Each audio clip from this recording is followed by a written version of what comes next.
Good afternoon, YouTube, and welcome to Fantasy Forecast for Friday, January 6th, 2017.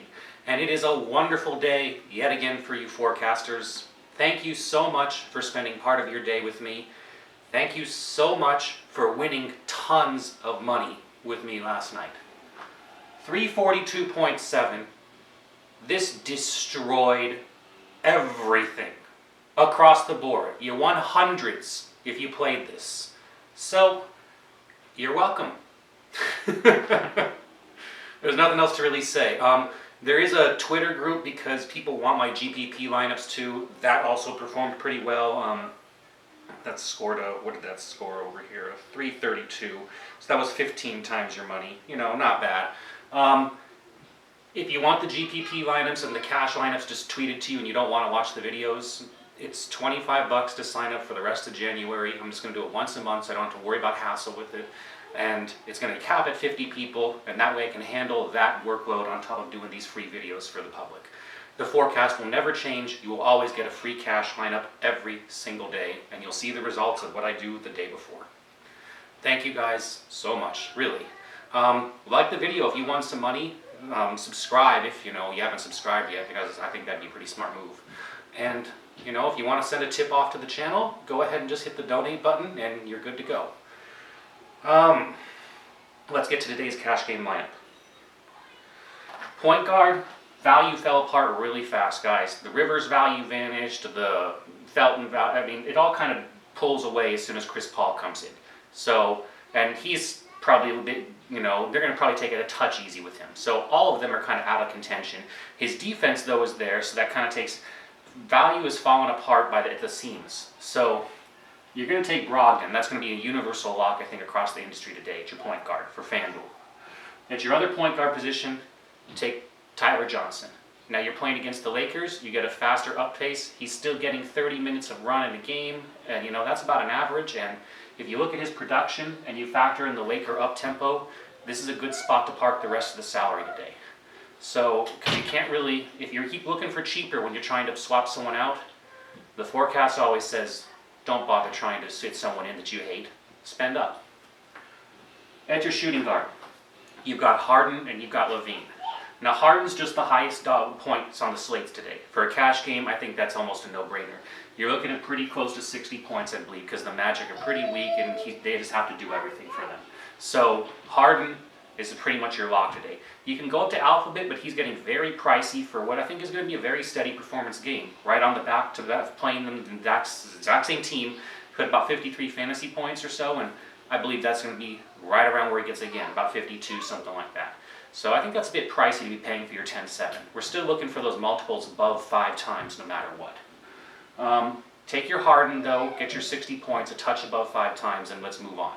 He needs 59 to make it. Levine. Against the Wizards, you got a little bit of an up-tempo, and it's just a nice place to put some salary on a guy that's got a little bit of a hot hand shooting right now, and they're probably going to be a little bit weak giving it up there. So I think that you're looking at a really nice value for just 6,400. He only needs to hit 32 points himself, and if he does 20 of it on scoring, you're pretty much all the way there, and then some. He can do that by the third quarter. Aaron Gordon, now even with the minutes being screwier than Donald Duck, no problem today, because against Houston, you get exposure to that fast, high over-under game, and on top of that, what else are they going to do? They're probably going to start to fall behind a little if Harden really starts to ride them, and I think they're going to have to rely on a guy like Aaron Gordon to put in a couple threes, and I think this is one of those games where we're going to see a big minute uptick. Really hard to predict their minutes, but that's kind of what the forecast tries to do here.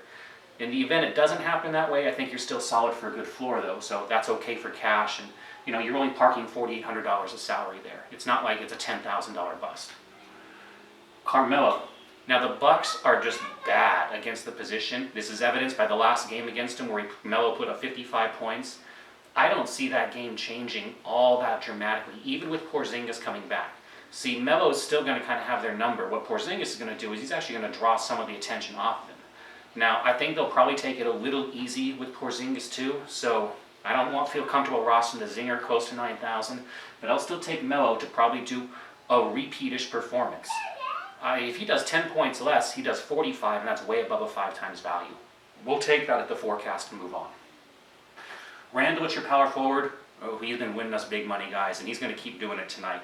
Now, Miami, it does have some of their team back, and so all the cheap Miami values kind of vanish too, but Randall is just, if they're going to run him for 35 minutes a night, and they're going to really make him the focal point of running the offense, and he can dribble, he's got ball handling skills, he can make his own shot when it comes necessary, this is a guy I'm going to roster, right up until he starts hitting 7,500, even against a slower Miami team. It's okay for me.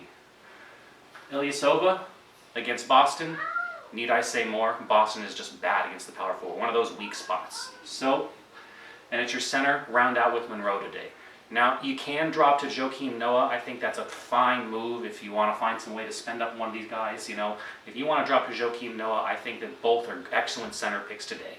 But Monroe, for me, against the Knicks in particular, still looks like a fine matchup. And if he actually sees a few more minutes than what's expected, if he saw the court for 35 minutes somehow, well, I would expect 33 is more likely. But if he sees the court for 33, and that's a reasonable projection, it can happen, Monroe's going to go off the wall for you guys tonight.